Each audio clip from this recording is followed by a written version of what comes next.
Bueno, hola a todos, bienvenidos a una nueva emisión de lo que es Charlas Nubi, este espacio digital que tenemos acá en Nubi, que compartimos con toda la comunidad emprendedora, con exportadores o con gente que busca exportar, y con estas charlas pueden llevarse contenido de valor, una enseñanza, un aprendizaje, o quizás un motivo para salir en busca de sus metas. La idea es que se genere eso y aportar desde acá nuestro granito de arena.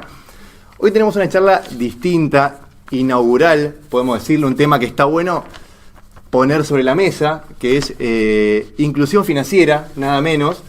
¿Qué es inclusión financiera? Se dice que un gran poder conlleva una gran responsabilidad, es una frase que no voy a descubrir yo, obviamente, y lo que está sucediendo es quizás toda una ola de soluciones digitales o todo el furor de los fintech o de la banca, que también está cada vez más digitalizada.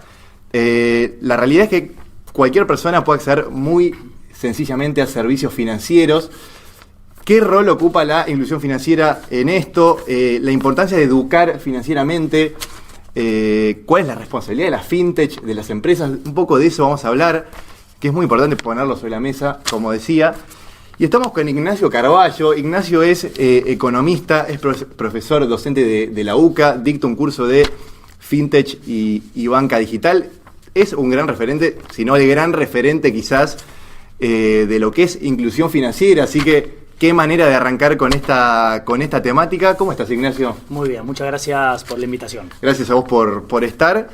Y bueno, arrancamos con lo más básico, con lo que el pueblo quiere saber, con lo que el pueblo nubier quiere saber, que es ¿qué es inclusión financiera? ¿Cómo lo definirías a este concepto? Mira, me voy a agarrar un poco de esta introducción que hiciste y tratar de dar un poco vuelta los conceptos que utilizaste, porque recién en esta intro que realizaste dijiste cómo entra la inclusión financiera dentro de las fintech y demás, y yo creo que lo tenemos que ver al revés, cómo entran las fintech dentro de un fenómeno global, que es el fenómeno de inclusión financiera, que es algo mucho más amplio que el sector fintech, es algo mucho más amplio que la banca. Estos son instrumentos para ello, y si lo vemos de esa manera podemos entender y comprender a la inclusión financiera como dos cosas. Por un lado, como te decía recién, un fenómeno global que busca incorporar más personas al sistema financiero tradicional y formal, porque existe todo un sistema financiero informal.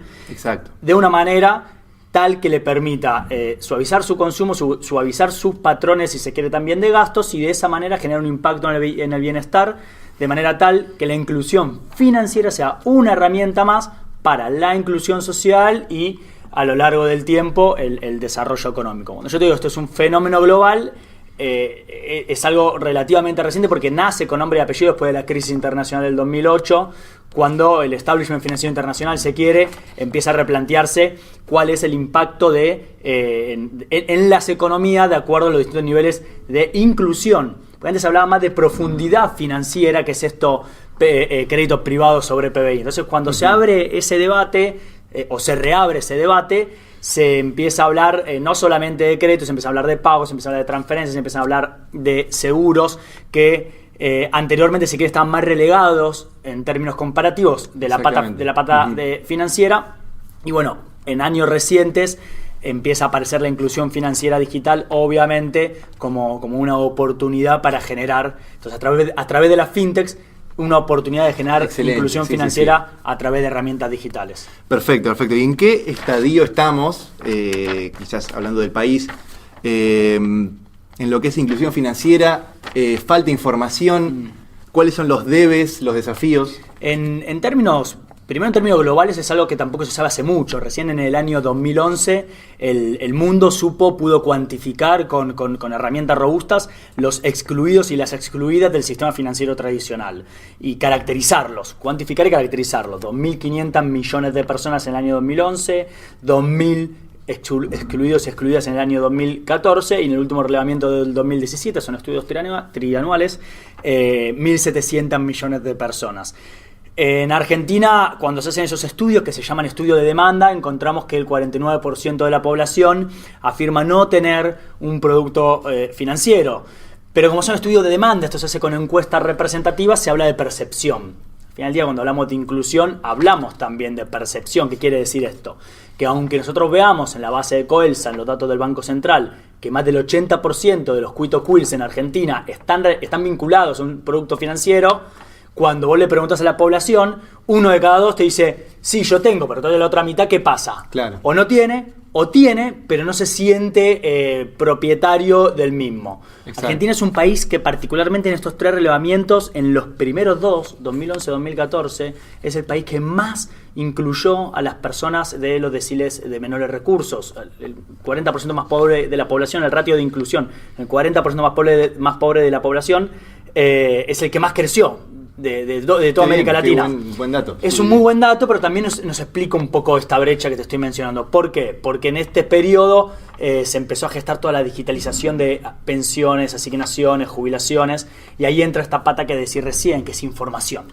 Se metió mucha gente adentro del sistema, pero tal vez no con la información adecuada como para que estas personas digan, mirá, estoy recibiendo este derecho, este subsidio, esta transferencia del Estado, pero a su vez yo soy ahora un cliente, soy miembro del sistema financiero.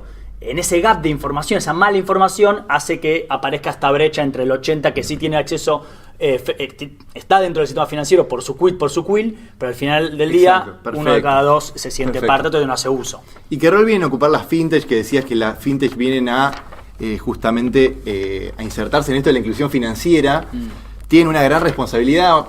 Digamos, ¿de qué manera puede una fintech X educar financieramente o incluir financieramente? No sé cómo lo definirías si educar o incluir, en el caso del lado de una fintech. Bueno, claro, eso es algo que yo vengo repitiendo en varios espacios. Cuando hablamos de inclusión financiera hablamos de 3 dimensiones. Estas 3 dimensiones, en realidad son 4 dimensiones: acceso, uso, calidad del sistema financiero y bienestar, que sería que le impacte. Pero cuando vos querés medir las barreras, la medís también en otras 3 macrodimensiones. Las barreras del lado de la oferta, que son los costos, principalmente los costos, la capilaridad del sistema financiero, cantidad de ATMs por habitante, cantidad de sucursales, todas las variables que vienen desde el oferente. Y también la variable que viene desde la demanda, donde encontrás efectivamente las capacidades y la educación financiera, pero no solamente eso, no solamente hay factores psicológicos que excluyen a las personas, malas experiencias en el pasado y demás. La tercera dimensión es el marco regulatorio. Entonces, cuando vos pensás de qué manera las fintechs pueden promover la inclusión financiera, tenés que pensar de qué manera impactan en las variables adentro de estas 3 dimensiones. ¿De qué manera impactan en la oferta? Bueno, muy sencillo: eficiencia, reducción de costos. Principalmente eficiencia. Toda persona que no podía acceder o que no hacía uso por tema de costos, bueno, ahora las fintech son una promesa inmensa para poder reducir de manera abismal ese costo marginal por cliente. Pero también la calidad del servicio. Entonces empieza a derribar barreras por ese lado. Ahora vos me preguntás de qué manera las fintech pueden promover la inclusión, la educación. Bueno, la educación viene del lado de la demanda, es un factor propio del demandante. Las fintech pueden hacer algo al respecto, mucho. Pueden y deben hacer mucho.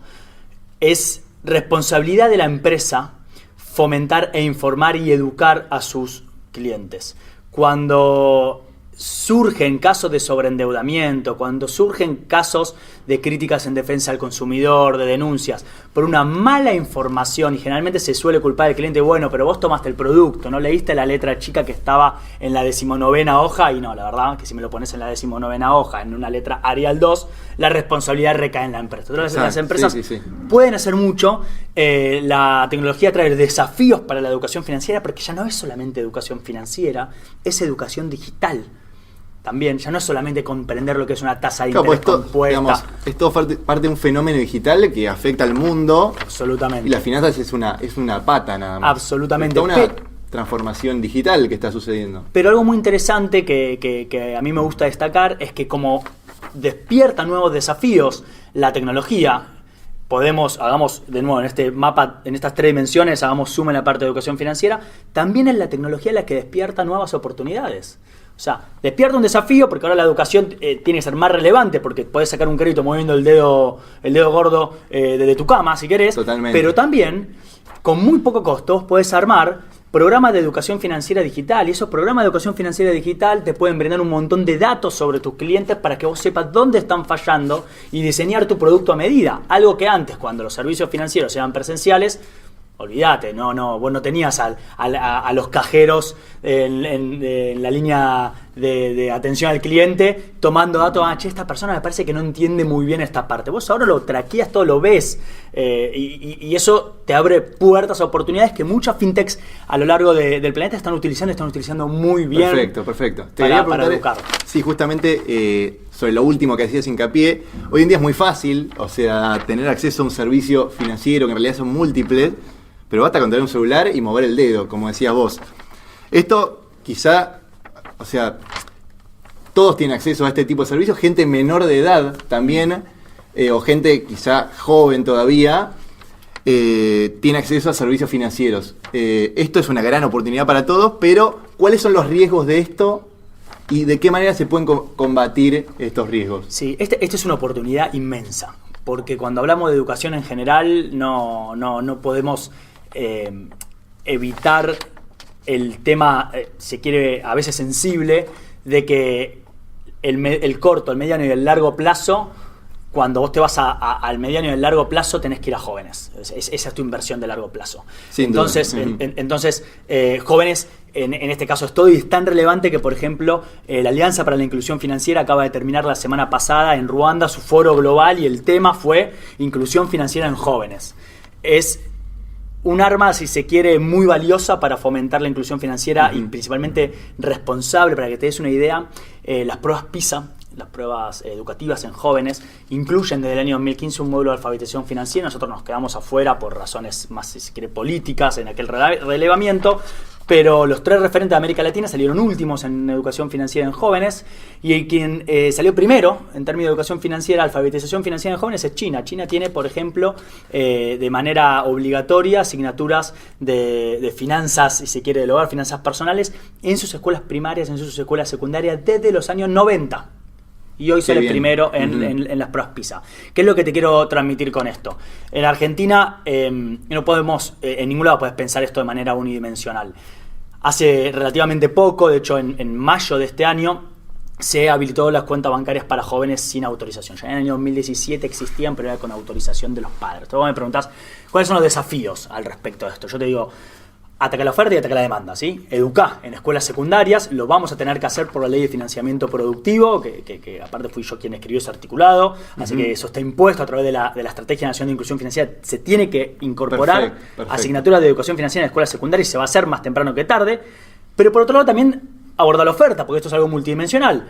Habilitas ahora las cuentas bancarias para jóvenes, sin autorización de los padres, con un tope máximo de un salario mínimo vital y móvil y sin la posibilidad de meter dinero por ATM que no esté registrado. Perfecto. ¿Es bueno o malo? Yo te quiero abrir este debate. ¿Cuáles son los riesgos que despierta? Bueno, ahí hay un debate global. ¿Cuál es el debate global? ¿A cargo de quién queda la responsabilidad de transmitir educación financiera en jóvenes? ¿A cargo de las familias? ¿A cargo del Estado? ¿O a cargo de las instituciones financieras? Yo creo ese un poco, debate global. Sí, un poco global. Cada parte cumple su rol, digamos. Sí, hoy y en los hechos cada parte cumple su rol. Cada banco tiene su programa de educación financiera, incluso desde distintos municipios, provincias o distintas partes del Estado se hacen programas también y la familia también se educa. Pero si vos querés tener una política de inclusión financiera, como pasa en los países que tienen política de inclusión financiera hace muchos años, después viene la Estrategia Nacional de Educación Financiera, tiene que haber un mapa, un roadmap bien conciso en ese sentido. Y ahí los debates son estos. ¿Quién lo da? ¿Lo da el Estado o lo da las instituciones para desarrollar su clientela después? Y en ese debate tenés pros y contras en ambos lados. Yo no tengo una postura formada. Sí puedo decir que cuando vos habilitar las cuentas bancarias para jóvenes, quitando el hecho de que el padre sea el titular, entonces el padre pueda elegir el monto máximo, etcétera. Vos estás quitando esa responsabilidad desde el núcleo de la familia, pasándoselo a la institución financiera, pero el Estado se mantiene al margen. Está bien. En esa política, ¿sí? Entonces esos son debates que son muy interesantes para hacer. Perfecto. En vista de una política de desarrollo. Genial. Te quería preguntar también algo muy interesante. Ya vamos a meternos en lo que es el mundo fintech, así que si te interesa este mundillo, o no tan mundillo, este mundo que es los fintech, no te muevas donde estás. Te quería preguntar, porque se habla mucho que la inclusión financiera puede ser un camino, no la solución, pero uno de los caminos de lucha contra la pobreza. ¿De qué manera puede ser una forma de lucha contra la pobreza, la inclusión financiera, según tu pensamiento? Sí, este no es mi pensamiento, sino que es el estado del arte de la literatura. Yo soy teórico en estos temas, no tengo una fintech, no trabajo por una fintech, sino que soy docente, investigador, así que leo los debates y los debates están fundamentados con evidencia metodológica y académica. Entonces, la situación es esta, te voy a resumir muy brevemente. El boom hacia incluir financieramente a las personas de menores recursos para sacarlo de la pobreza nace a mediados de la década del 70 con el boom del microcrédito, después las microfinanzas, que termina nada más ni nada menos que dándole un premio Nobel de la Paz a un economista, a Mohamed Yunus, en el año 2006. Eso tuvo un auge inmenso y después tuvo si se quiere, un declive, un desencanto. ¿Por qué? Porque no se encontró evidencia robusta de que los servicios financieros en la base de la pirámide reduzcan la pobreza por ingreso. Eso fue un poco la espada de Damocles que tuvo el fenómeno de las microfinanzas. Porque ¿qué prometía Yunus? Vamos a dejar la pobreza en los museos. Sueño con un mundo donde la pobreza esté en los museos y esta es la herramienta. Uh-huh. Hoy eso ya no se debate, no hay estudios robustos, aleatorios, con grupos de control que demuestren que se reduce la pobreza. Pero no quiere decir que no sea una herramienta más y muy valiosa en la lucha contra la pobreza multidimensional. Es una herramienta más. La pobreza es algo mucho más amplio que la pobreza por ingresos. ¿Y qué es lo que sí se ha encontrado en estos estudios? Que si tal vez la promesa no hubiera sido tan grande, el desencanto no hubiera sido tanto, ¿no? Si se hubiera prometido algo más austero, tal vez hoy ese auge de las microfinanzas sería mucho más reconocido. ¿Qué es lo que sí logran las microfinanzas? Las microfinanzas, finanzas en la base de la pirámide, en personas en situación de pobreza, logran suavizar el consumo. Y esto es fundamental, porque lo que sí existe, evidencia y bibliotecas a lo largo y ancho del planeta, es que cuando vos bajás en la pirámide socioeconómica, el ingreso pasa a ser más volátil, tenés un ingreso serrucho. Entonces no es que vos tenés menos de $2 diarios todo el tiempo. A veces tenés más, a veces tenés menos. Y el problema es cuando tenés menos. Porque cuando vos tenés menos no podés alimentar a tu familia. Cuando vos tenés menos no podés pagar el colectivo para ir a esa changa y después perdés tu posibilidad laboral. Perfecto. Y ahí es cuando empieza la crisis. ¿Qué es lo que hacen las finanzas en la base de la pobreza? Permiten suavizar ese estadio. ¿Hasta dónde? Para crecer, transformarte una pyme, una gran empresa y crear un nuevo unicornio. Y probablemente no. De hecho, no hay evidencia. Eso es, hay un Maradona, un Messi, y dejar de contar entre toda la gente que juega al fútbol, que quiere irse adelante. Pero es algo poco valioso, no es algo fundamental. Es algo fundamental dar una herramienta que permita disminuir la volatilidad de los ingresos y si se quiere ser más resiliente a los shocks económicos. Entonces, eso está comprobado, eso es completamente valioso y hace que entonces la inclusión financiera en la base de la pirámide, cuando se hace de manera responsable, y por eso están los debates que te decía antes, ¿quién la va a estar llevando adelante? Cuando se hace de manera responsable, no sobreendeudando a los pobres, no financiarizando a los pobres solamente para poder mostrar una cartera de crédito tal que te permita apalancarte en el mercado privado y demás, entonces sí se transforma en una herramienta muy valiosa. Pero vos lo decías al principio, gran poder y una gran responsabilidad. No hay nada peor que ponerle un salvavidas de plomo a una persona que está en el medio del mar. Entonces las finanzas tienen ese riesgo, corren ese riesgo. Es una gran herramienta, pero también puede ser muy peligrosa. Perfecto. Bueno, genial. Buen cierre para lo que es inclusión financiera en general. Vamos a meternos un poco más en fintech. Este gran mundo y esta ola que estamos viendo, podemos decir que el 2019 fue el año fintech de Argentina y quizás el 2020 sea también el año fintech, pero en mayor medida, digamos, esto es así, esto tiene un crecimiento constante. ¿Cómo definirías fintech? Para vos, ¿qué es? Para contarle al público. Sí, ¿qué es fintech? Fintech es un concepto que no nace de los académicos, nace de hecho del marketing. Aparece una revista bancaria en el año 2004 por primera vez, y de ahí recién en el año 2012-2013 se empieza a popularizar con casos como TransferWise, Lending Club, más del palo sequero internacional. Entonces no es un concepto, es un concepto que después se vuelve académico. Exacto. Viene del acrónimo tecnología financiera, y eso nos dice mucho, porque cuando uno estudia, y por ejemplo lo ve aquí en Argentina, el desarrollo de los ecosistemas fintechs, a veces se piensa que el fintech es lo que está toda empresa que no es un banco porque brinda servicios financieros, y eso no es así. Fintech es un concepto en el cual se utiliza la tecnología en las finanzas. Entonces fintechs es un robo-advisor atrás de un banco. Fintech es un nuevo onboarding digital para la banca tradicional. Fintech también es una metodología para que las pymes puedan administrar sus pagos y desembolsos. A veces se los ponen veredas contrarias, pero eso como vos ves lo que está haciendo la banca global está fondeando fintechs, comprando fintechs, incubando fintechs. Claro, eso es lo que te quería hacer hincapié. Se habla mucho de esta dicotomía banco, fintech, una dicotomía que quizá no es tal en realidad. Y vos tenés una frase que leí tuya, que me pareció increíble para destacar, que dice que las fintech van a ser cada vez más financieras y los bancos cada vez más digitales. Me gustaría que nos expliques esa frase. Es que yo creo, de nuevo, probablemente no hay nada de lo que yo diga que sea un copyright mío, ¿no? Va a ser principalmente cosas que yo he leído por ahí. Pero leyendo los foros y viendo los debates, existe un consenso de que en un tiempo probablemente más cercano que lejano, se deje de diferenciar fintech como algo, como si hubiera unas finanzas que no van a ser tecnológicas, ¿no? Claro, todo está es parte de una transformación digital. Todo se está yorneando hacia la tecnología. Los bancos están teniendo cada vez menos sucursales, estoy hablando a nivel global. Las empresas fintechs están que no nacen desde un núcleo, si se quiere, netamente proveedor al cliente, están teniendo dificultades que son cada vez más de índole financiera. Claro. Los bancos están contratando a gente del palo tecnológico o del palo, por ejemplo, del palo de empresas de transporte y de viajes, que son esos rubros que se digitalizaron inicialmente, ¿no? O sea, hace ya más, si se quiere, de 10 años que la gente no va a comprar un pasaje en avión a una sucursal, sino que lo hace por internet, tampoco, o ponerle la hospitalidad.